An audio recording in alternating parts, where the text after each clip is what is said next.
The most dangerous book in history, Necronomicon. If you like macabre stories, bizarre theories, and mysteries that defy logic, get ready, because today we're going to talk about one of the most controversial and feared books of all time, the Necronomicon. A book so scary that many believe it can drive anyone who tries to read it crazy. But wait, is this story really real? Or is it all just a big myth? Let's find out now. What is Necronomicon?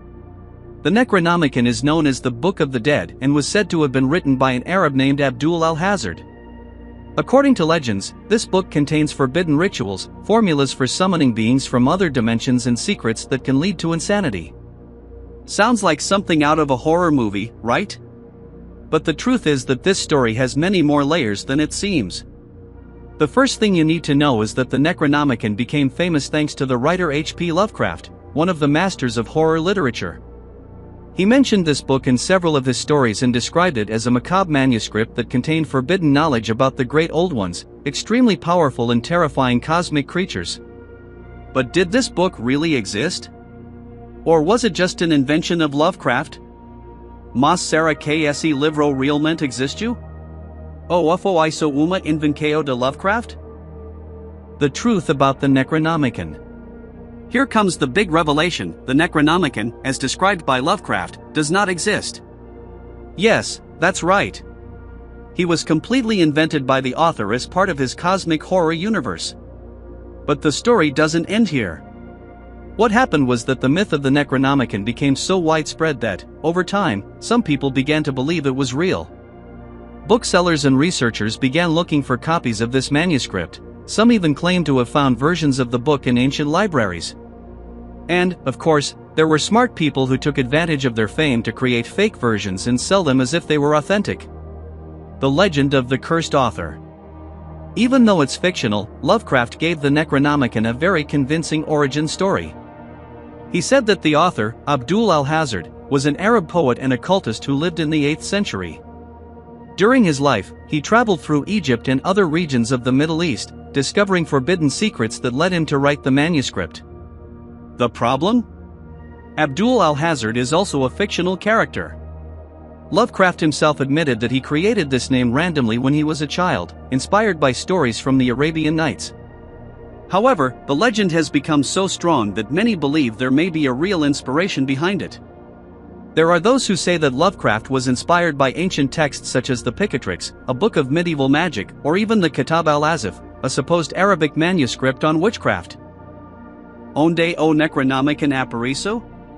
Mesmo sendo uma invenção, o Necronomicon apareceu em vários lugares além das histórias de Lovecraft. Ele já foi citado em filmes, séries, quadrinhos e em jogos. Dos exemplos mais famosos é a franquia Evil Dead, A Morte do Demônio, onde o livro aparece como objeto amaldiçoado que traz demônios para o nosso mundo. Além disso, existem médicos falsos do Necronomicon sendo vendidas por AI, algumas com textos ocultistas de verdade, só para dar a maior da autenticidade. Mas pode ficar tranquilo, nenhuma delas tem o poder de enlouquecer ninguém, pelo menos, onde sabemos. Smiling face with horns. O que tornou o Necronomicon tão famoso? Agora vem a parte mais interessante: por que livro que nunca existiu se tornou tão popular? A resposta está no próprio Lovecraft e na forma como ele construiu esse universo de horror. Ele tinha o hábito de mencionar o Necronomicon como se fosse livro real, usado por estudiosos em suas histórias para descobrir segredos terríveis. Além disso, outros escritores começaram a citar o livro em suas próprias obras, criando a ilusão de que ele sempre existiu. Isso gerou a medo de realidade compartilhada.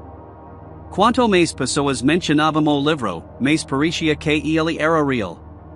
E quando a cultura pop entrou na jogada, o Necronomicon se tornou fenômeno, sendo referenciado em diversas mídias.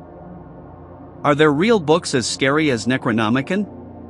If you think that just because the Necronomicon is fictional there are no real scary books, think again. There are several ancient manuscripts that contain content just as macabre, or even more so, than the Necronomicon itself. Here are some examples. The Codex Gigas, also called the Devil's Bible, this medieval book contains a gigantic illustration of a demon and is said to have been written in just one night by a monk who made a pact with hell. The Book of Soiga, an ancient grimoire that was only partially deciphered and, according to legend, whoever reads it completely dies shortly afterwards.